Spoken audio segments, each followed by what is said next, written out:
आज मैं भारतीय जनता पार्टी मुंबई प्रदेश प्रवक्ता डॉक्टर प्रोफेसर दयानंद तिवारी जी के पास मौजूद हूं।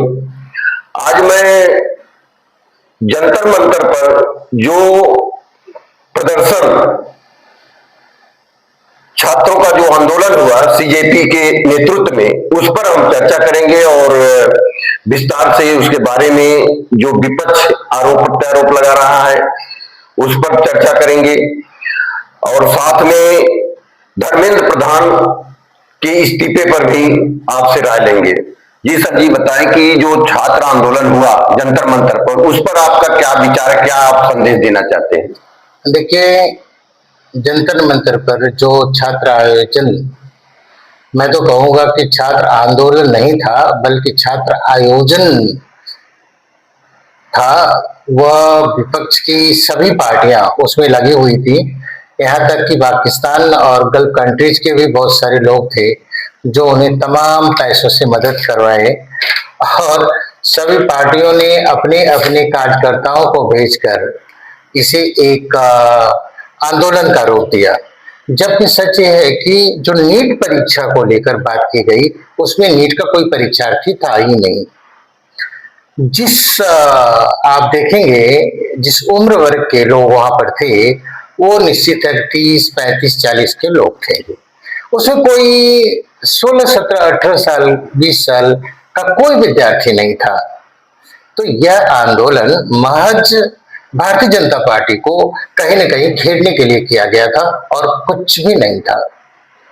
तो इसमें जो अभी धर्मेंद्र प्रधान के इस्तीफे को लेकर विपक्ष अपनी जीत मान रही है, उस पर आप क्या कहते हैं? विपक्ष को मैं यही कहूंगा कि अपरिपक्व लोगों का एक गुलदस्ता है वो विपक्ष, और उसका जो नेतृत्व कर रहे हैं आज अपोजिशन के लीडर बनकर राहुल जी, वह तो किसी भी तरह से नीति को न जानते हैं न राजनेता हैं। उन्होंने तो पहनावा तक उनको समझ में नहीं आता कि राजनीतिक का टी शर्ट और जीन्स थोड़ी होता है पहनावा। बात करने की समझ नहीं है उनको। हमारे प्रधानमंत्री से, हमारे गृह मंत्री से जिस तरह वो उल जलूल बातें करते हैं जिसका कोई मतलब नहीं होता, वह व्यर्थ में संसद को रोक रहे हैं। संसद को बार बार रोकना भी तो एक बड़ा अपराध है। कुछ कार्य होने चाहिए। इस बार नकल विरोधी कानून बनाने की बात चल रही है। अरे अगर तुम्हें नकल करने वालों को रोकना है तो तुमने राय कहाँ दी? कोई मतलब किसी तरह का कोई सुझाव दिया? और धर्मेंद्र प्रधान जी इसमें कहाँ आते हैं?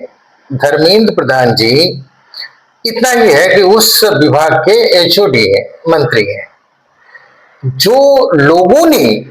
जिन लोगों ने भूमिका निभाई पेपर लीक करने में, उनको आप कुछ बोल नहीं रहे हैं, उनको कुछ घेर नहीं रहे हैं। आपको मालूम है कि वो लोग जेल में हैं, उनके साथ एक्शन हो चुका है। धर्मेंद्र प्रधान जी, जिन्होंने बाबा आदम के जमाने से चली आ रही शिक्षा नीति, मैकाले की शिक्षा नीति बदलकर नई शिक्षा नीति 2020 सामने लाए। आज उस नीति की चारों तरफ चर्चा हो रही है और हम बात कर रहे हैं कि नीट का पेपर आउट हो गया और उसमें तमाम लोगों को नीट का पेपर एक बहाना था, इसके अलावा कुछ भी नहीं था। अच्छा, इसमें जो नकल विरोधी नीति के जो सरकार ने फैसले लिए हैं वो क्या है? अभी जैसे आप जानते हैं कि आजकल हर चीज टेक्नोलॉजी पर आधारित है। अभी तक जो एनटीए का जितना भी एनटीए की परीक्षाएं थी, वह कहीं ना कहीं थोड़े थी तो मतलब टेक्नोलॉजी से, लेकिन थोड़ी कहीं ना कहीं चीजें बची हुई थी जो 100% टेक्नोलॉजी प्रूफ नहीं थी।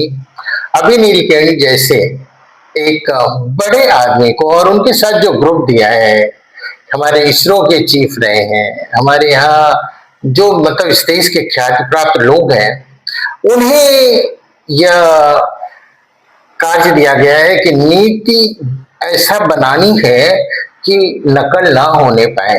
और अब जब मोदी जी ने ठान लिया कि अब नकल नहीं होगी, तो अब भारत में किसी को सड़क पर उतरकर नकल विरोधी कानून के खिलाफ अगर खड़ा होना होगा तो होगा, नकल नहीं होगी अब इस देश में।